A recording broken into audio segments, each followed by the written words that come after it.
एक व्यक्ति था, लड्डू गोपाल जी की सेवा करता था, लेकिन उसका एक मित्र था, वो शंकर जी की सेवा करता था।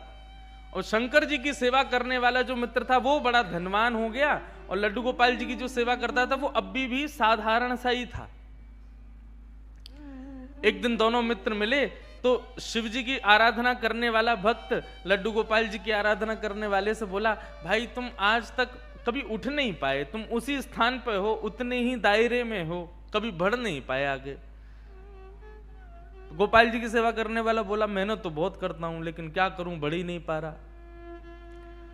शिव आराधक ने कहा कि एक काम करो, तुम अपने आराध्य बदल दो। ये तुम गोपाल जी की आराधना करते हो ना, इनकी जगह तुम शिव जी की आराधना शुरू कर दो, देखना कैसे जीवन में बदलाव आएगा। व्यक्ति के अंदर सबसे बड़ी कमी क्या है? ठाकुर जी के प्रति अविश्वास, अपने कर्तव्यों के प्रति अविश्वास, और सबसे बड़ी बात कहूं, अपने प्रति अविश्वास।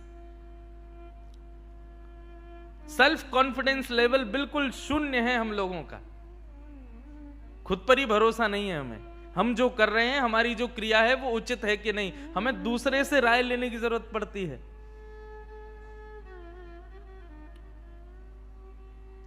ठीक है, गुरुजनों से, विद्वत जनों से, श्रेष्ठ जनों से पूछना चाहिए, लेकिन ऐसे नहीं कोई भी मिल जाए उससे तुरंत पूछ लेना, हम ऐसा करते हैं, ऐसा ठीक है कि नहीं, ये करते हैं, ये ठीक है कि नहीं, ऐसा करते हैं, ये उचित है कि नहीं। नहीं, सबसे मत पूछो। अब उस व्यक्ति ने यही किया कि गोपाल जी को ले जाकर के तो अलमारी में रख दिया, दूसरे दिन एक शंकर जी ले आया, और शंकर जी का बढ़िया रुद्राभिषेक करके, त्रिपुंड लगा करके, बढ़िया ज्योत नैवेद्य आदि सब अर्पित करके, अगरबत्ती जला करके ओम नमः शिवाय का जाप करने लगा। और अब तक गोपाल जी की सेवा करता था, वो गोपाल जी अंदर बैठा दिए एक अलमारी में, उनकी सेवा बंद। ओम नमः शिवाय का जाप करने लगा।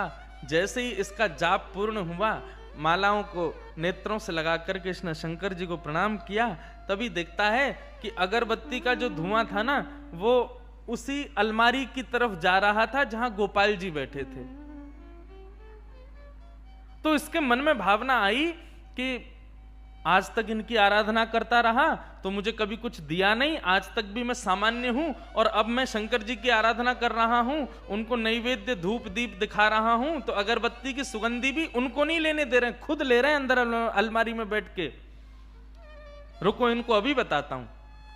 उठ करके गया, अलमारी खोल करके जैसे ही गोपाल जी को पकड़ने लगा, इतने में ही गोपाल जी सच में प्रकट हो गए, और उस प्रकट होकर के उसका हाथ पकड़ लिया।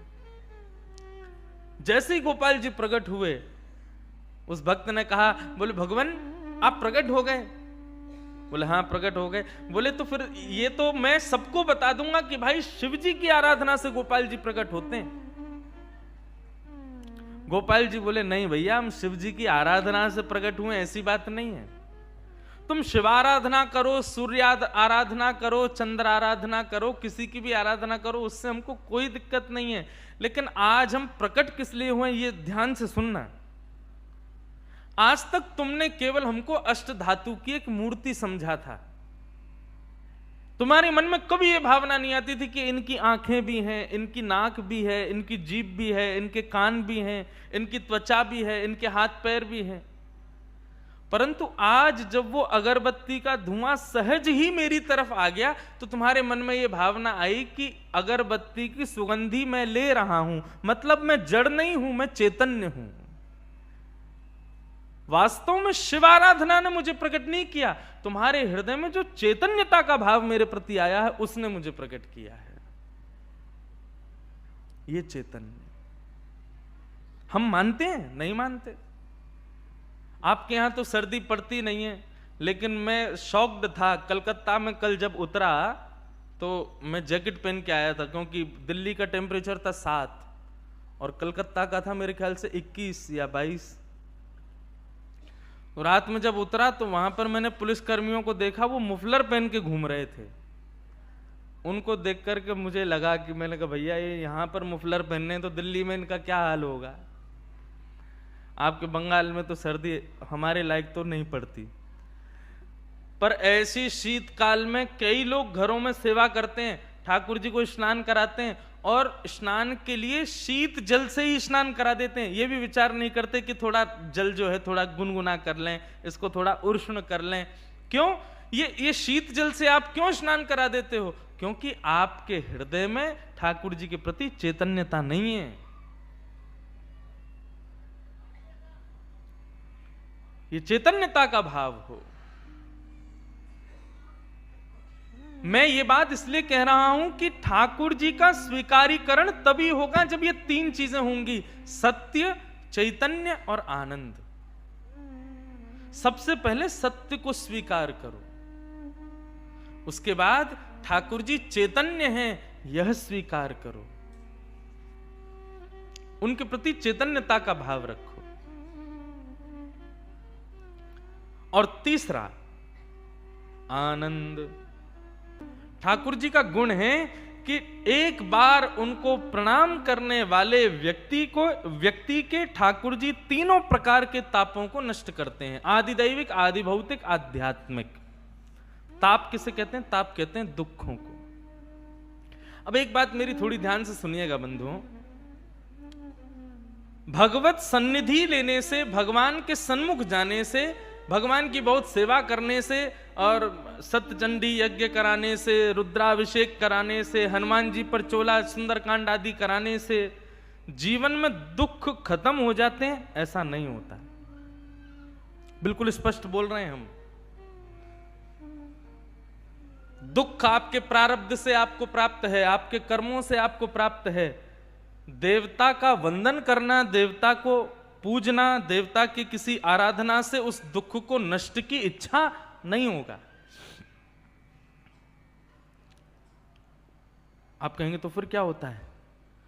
भगवत आराधन करने से, भगवत सन्मुख जाने से, भगवत सन्निधि प्राप्त करने से दुख तो जीवन में आएगा, परंतु भगवत सन्निधि के कारण उस दुख से लड़ने की क्षमता आपको प्राप्त होगी। और इसका सबसे बड़ा प्रमाण पता है क्या है? गीता, महाभारत। अर्जुन के साथ थे भगवान, उसके सारथी थे भगवान। चाहते तो भगवान एक भ्रगुटी टेढ़ी कर लेते, थोड़ा बस क्रोध भर के देख लेते तो कौरव वैसे ही मर जाते, लेकिन नहीं।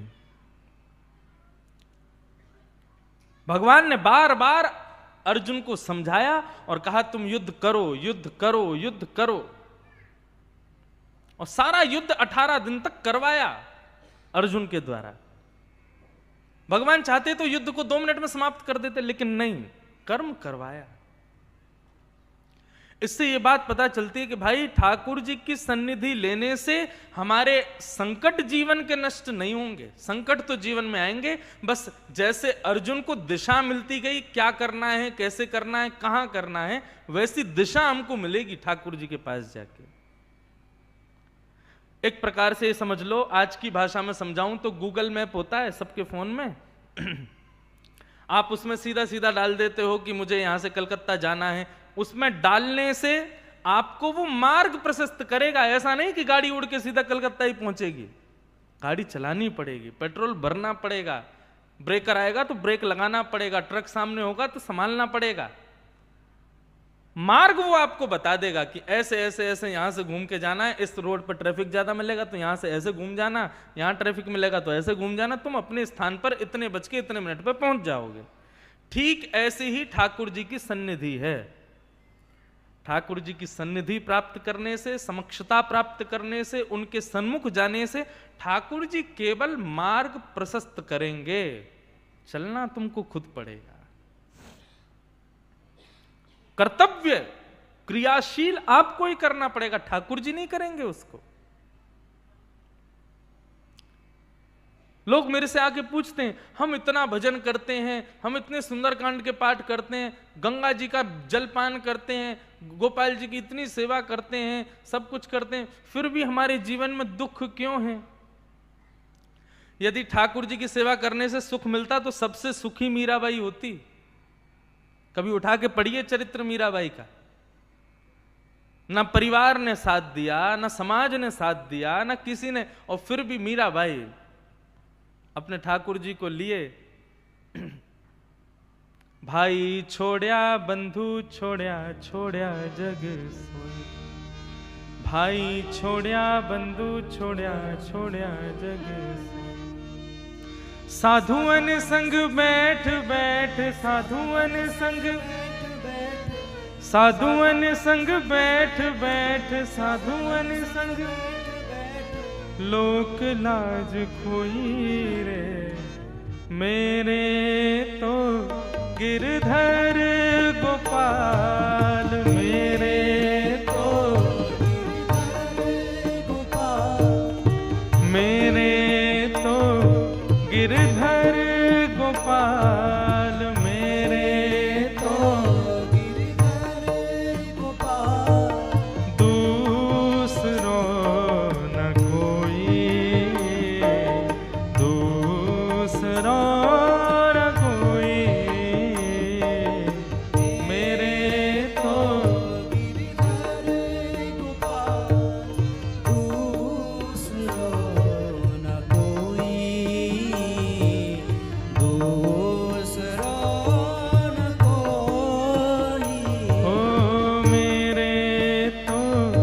गिरधर गोपाल, मेरे तो गिरधर गोपाल, दूसरो न कोई,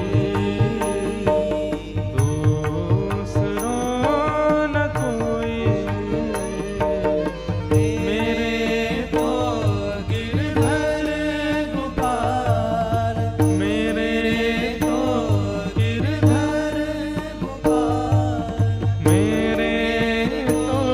गिरधर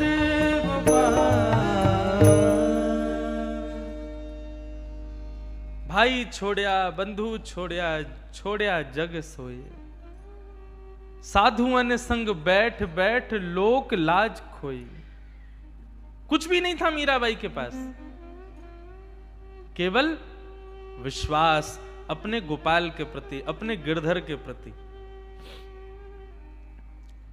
कितने संकट मीराबाई के जीवन में आए। संकट दूर होते हैं ठाकुर जी की सन्निधि में जाने से, ऐसा नहीं है। संकट तो आएंगे, पर उन संकटों से लड़ने का, उन संकटों से जूझने का बल जरूर ठाकुर जी प्रदान करते हैं।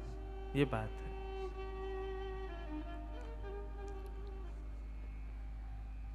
मैं कथा आजकल अपनी कथा में कहा करता हूं, जगन्नाथ जी के प्रिय भक्त हुए श्री माधव दास जी। माधव दास जी को एक बार बहुत बड़ा रोग हो गया, पेट का रोग। बार बार उनको शौचालय जाना पड़ता था। इतने बीमार हो गए कि अब स्वयं से अपने मल मूत्र को पहुंच भी नहीं पा रहे, अपने आप को साफ भी नहीं कर पा रहे थे। तब ऐसी स्थिति में जगन्नाथ जी स्वयं आ गए उनकी कुटिया में और आकर के जल भर के लामे और श्री माधव दास जी के अंग को पहुंचे, अंग को साफ करें। माधव दास जी के जब नेत्र खुले तो देखा कोई और नहीं, मोर मुकुट वंशीधारी स्वयं जगन्नाथ जी लगे सेवा में। माधव दास जी रोने लगे, बोले भगवान आप क्या कर रहे हो? ठाकुर जी बोले क्यों माधव, तुम भक्ति मेरी सेवा करना जानते हो, मैं अपने भक्तों की सेवा नहीं कर सकता? माधव दास बेचारा मेरा इतनी पीड़ा में है, इतने कष्ट में है, उसको पेट का रोग हो गया है, वो स्वयं को स्वच्छ नहीं कर पा रहा। यदि मैं इतना कर दूं तो मेरी कोई प्रभुता घट थोड़ी जाएगी। मैं कोई ऐसा थोड़ी है कि भगवान तत्व से कोई पदभ्रष्ट हो जाऊंगा, क्या बुराई है? माधव दास जी बोले बुराई कोई नहीं है भगवान, लेकिन मुझे चिंता ये इस बात की हो रही है, आप मेरे मैले शरीर को साफ करना आपको मंजूर है, मेरे दूषित शरीर को पानी डाल करके स्वच्छ करना आपको मंजूर है, आप मुझे ठीक ही कर दीजिए ना, मेरी पीड़ा ही दूर कर दो ना। ये जो बीमारी मुझको हो गई है, इस बीमारी को सही कर दीजिए ना। आपको करना ही नहीं पड़ेगा ये सब, आपके लिए कौन सी बड़ी बात है? एक बार हाथ फेर दो, बस मैं बिल्कुल स्वस्थ हो जाऊंगा, ठीक हो जाऊंगा, मेरी पीड़ा दूर हो जाएगी, अपने आप पहुंच लूंगा अपने शरीर को। आप पीड़ा दूर नहीं कर रहे हो और मेरे शरीर को साफ करने आ गए हो यहां पर, ऐसा क्यों? स्वयं जगन्नाथ जी कहते हैं माधवदास हम लोग इस संसार में जब मानव को भेजते हैं ना, तो मानव अपने कर्म को यहां भोगने आता है पृथ्वी पर, और उसके जीवन में जितनी भी विपत्तियां आती हैं, आपत्तियां आती हैं, कष्ट आते हैं, ये सब उसके प्रारब्ध हैं, उसके कर्म हैं। यदि मैं कृपा करके, मैं थोड़ी दया करके अगर व्यक्ति के कर्मों से मिलने वाले दुखों को नष्ट कर दूंगा ना, तो कर्म तो बचा रह जाएगा, उसने भोगा ही नहीं, उसको भोगने के लिए फिर से आना पड़ेगा। आज माधव तुम एक पेट के रोग के कारण तुमको मलमूत्र आदि तुम्हारा निकल रहा है, आज तुम स्वयं इसको साफ नहीं कर पा रहे, तुम चाहते हो कि मैं तुमको ठीक कर दूं। यदि मैंने तुमको ठीक कर दिया तो तुम्हारा बचा हुआ जो कर्म है उसको भोगने के लिए तुमको फिर से आना पड़ेगा। इसलिए जब मैं किसी से बहुत प्रेम करता हूं और बहुत जल्दी अपनी प्राप्ति कराने की इच्छा रखता हूं ना, तो उसके सारे संचित कर्मों को एक संग भुगवा देता हूं। जितना हो सके जल्दी जल्दी भोग ले, जल्दी जल्दी छुटकारा पा इस संसार से, निकल तू यहां से जल्दी। इसलिए भक्तों को, वैष्णवों को आप देखोगे उनके आंखों में आंसू रखे ही रहते हैं। क्यों? कोई ना कोई संकट, कोई ना कोई ताप, कोई ना कोई दुख उनके जीवन में बना ही रहता है। हमारे वृंदावन में आकर के देखो कितने कितने कैसे बड़े बड़े भजनानंदी 2-2 लाख नाम जप रोज करते हैं, 2 लाख नाम जप। लेकिन किसी को सिर दर्द की बड़ी बीमारी रहती है, किसी को बुखार चढ़ा रहता है, किसी को कुछ पचता नहीं है, किसी को कुछ। हमारे वृंदावन के वैष्णव संतों को देखो कितना शुद्ध पाते हैं वे लोग। देसी गाय का ही दूध पिएंगे, देसी गाय के घी से निर्मित सामग्री खाएंगे, लेकिन फिर भी सबको कोई ना कोई रोग लगा होगा। इससे ये बात समझ में आती है कि ठाकुर जी जल्दी छुटकारा देने के लिए उनके सारे प्रारब्धों को एक संग भुगवा रहे हैं। और यहां आप लोग देखो दुनिया भर का उल्टा सीधा खाने वाले लोग कुछ भी खा जाते हैं, कुछ भी पी जाते हैं, लेकिन उनको कोई रोग ही नहीं हो रहा, वो बड़े प्रसन्न हैं, बड़े आनंद में घूम रहे हैं। इसका मतलब क्या है?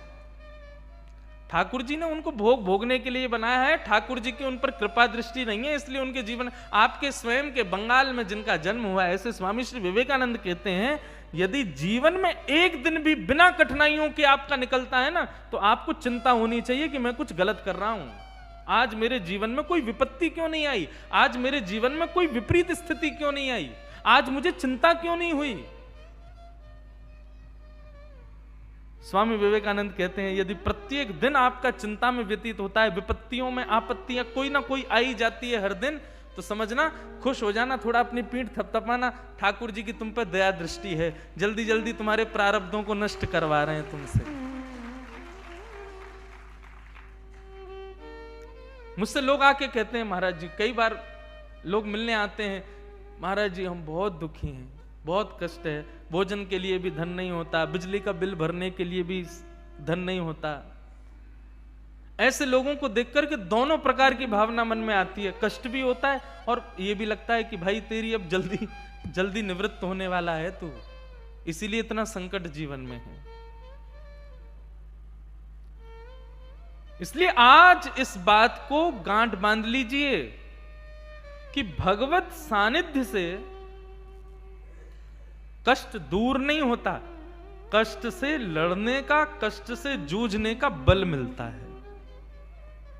नाम जप करने से, हनुमान चालीसा करने से, कथा सुनने से, शंकर जी पर जल चढ़ाने से, देवी पूजा करने से, आदि आदि इन सब कर्तव्यों से आपके कर्म पूरे नहीं होंगे, क्रियाएं पूरी नहीं होंगी, आपके जीवन के कष्ट दूर नहीं होंगे, बस आपको बल मिलेगा, आपको विवेक मिलेगा। स्वयं श्री तुलसीदास जी महाराज कहते हैं, बिन सत्संग विवेक न होई, और राम कृपा बिन सुलभ न सोई। सत्संग करने से, भगवत सन्निधि जाने से विवेक मिलता है। एक विवेक का मतलब क्या है? विवेक का मतलब शुद्ध बुद्धि, सद असद का ज्ञान करवाने वाली बुद्धि, वो विवेक से प्राप्त होती है। और विवेक कथा से प्राप्त होता है, सत्संग से प्राप्त होता है।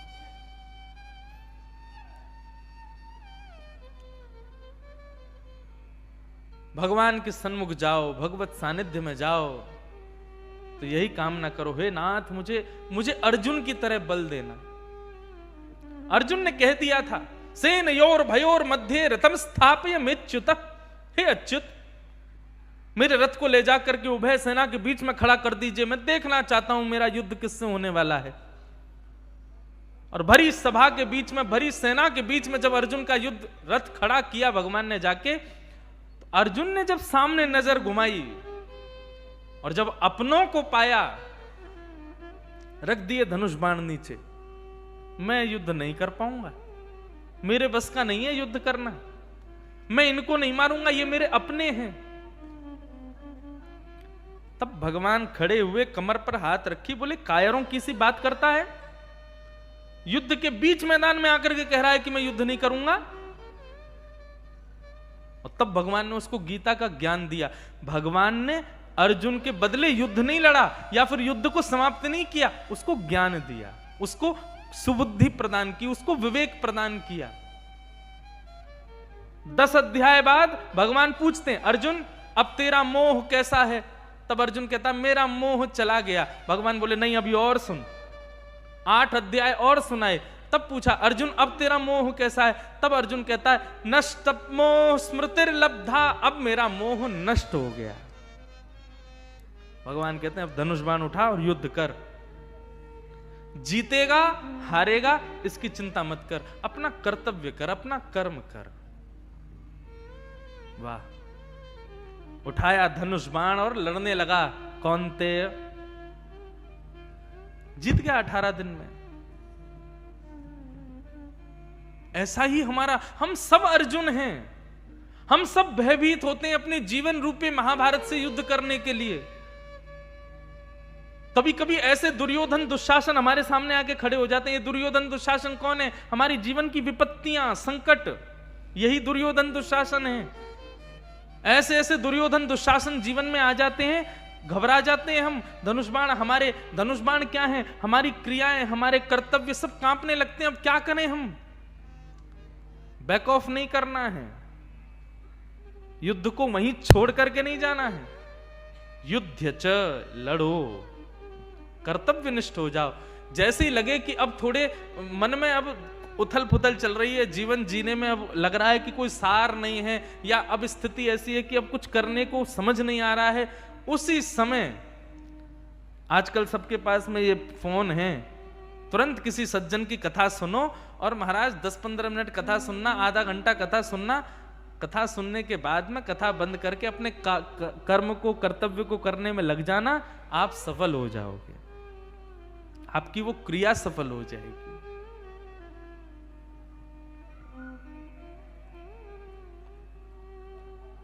तापत्रय विनाशाय श्री कृष्णाय वयं नमः। ऐसे श्री कृष्ण को हम बारंबार प्रणाम करते हैं। बंधुओं,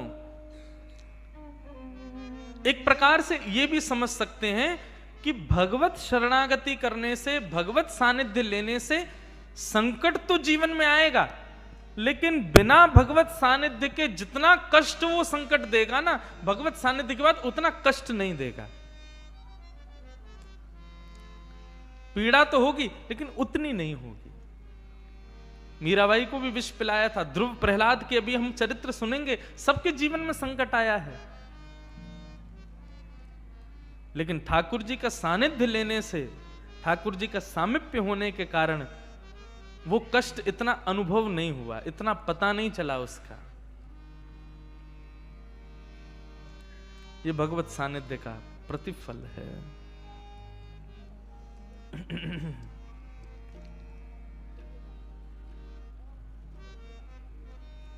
मैं एक भाव अपनी कथा में गाया करता हूं। ठाकुर जी पर भरोसा करके अपने कर्तव्यों को जियो और इस बात को दृढ़ निश्चित कर लो कि हमारे साथ हैं ठाकुर जी सदा। मेरा नाथ तू है, मेरा नाथ तू है, नहीं मैं अकेला मेरे साथ तू है, मेरा नाथ तू। गाओ सब लोग। मेरा नाथ तू है, नहीं मैं अकेला, मेरे साथ तू है, मेरा नाथ तू है, मेरा नाथ तू है, नहीं मैं अकेला, मेरे साथ तू है, मेरा नाथ तू है, मेरा नाथ तू है, नहीं मैं अकेला, मेरे साथ तू है, मेरा नाथ तू है, मेरा नाथ तू है।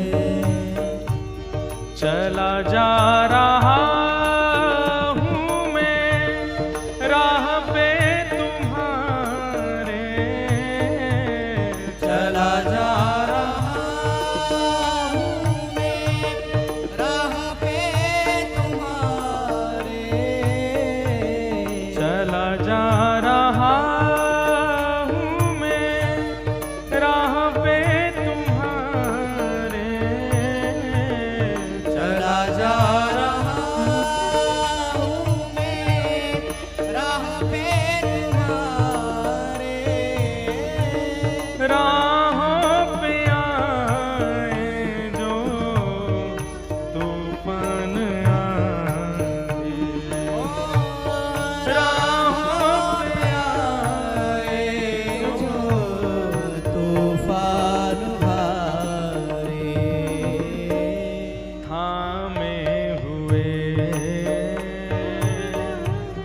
मेरा हाथ तू है, नहीं मैं अकेला,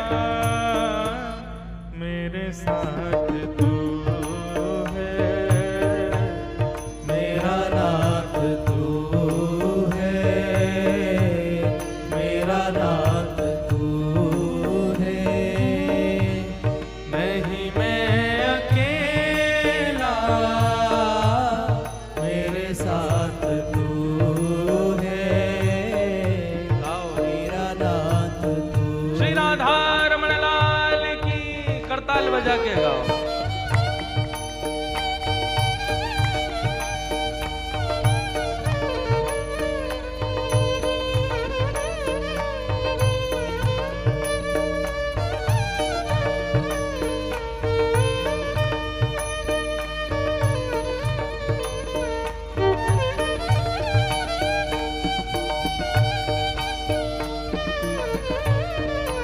हरि बोल।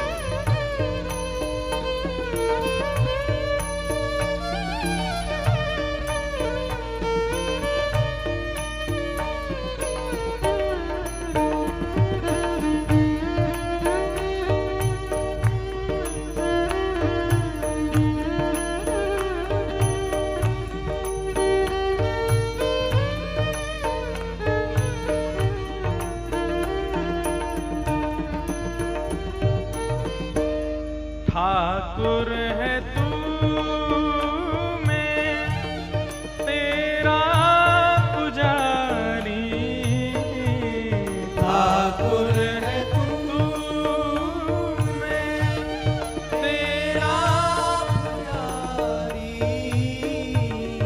ठाकुर है तू मैं तेरा पुजारी, ठाकुर है तू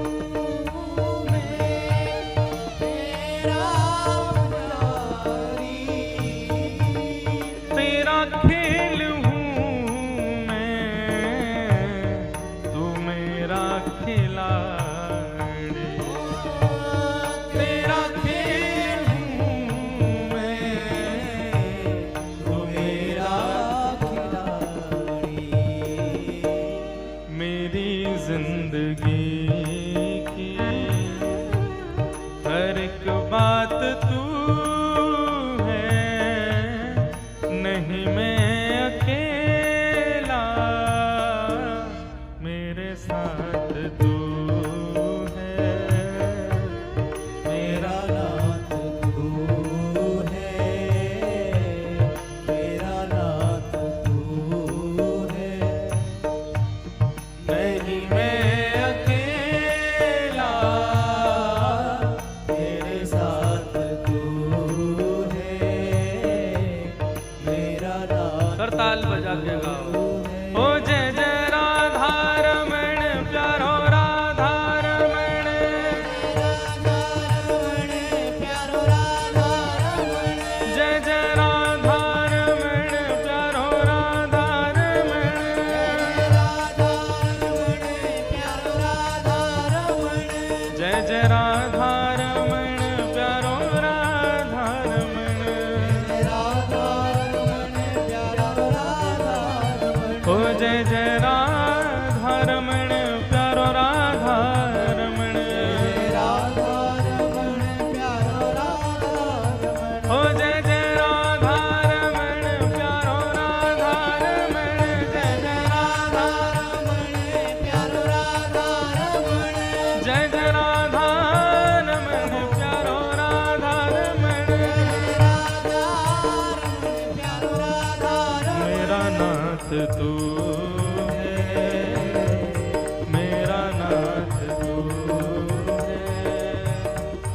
नहीं मैं अकेला, मेरे साथ तू है, मेरा नाथ तू है, मेरा नाथ तू है, नहीं मैं अकेला, मेरे साथ तू है, ओ नहीं मैं अकेला, मेरे साथ तू है, नहीं मैं अकेला, मेरे साथ तू है, ओ नहीं मैं अकेला, मेरे साथ तू है। नहीं मैं अकेला, श्री राधा रमण लाल की।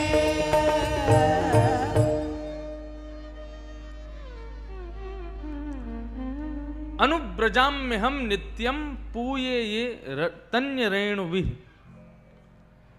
भगवान कहते हैं मैं अपने भक्तजनों के पीछे ऐसे अनुगमन करता हूं जैसे गैया के पीछे उसका बछड़ा चलता है। ठाकुर जी इतने अधीन होकर के रहते हैं अपने भक्तों के, लेकिन वैष्णव भक्त हो तब ये संभव है।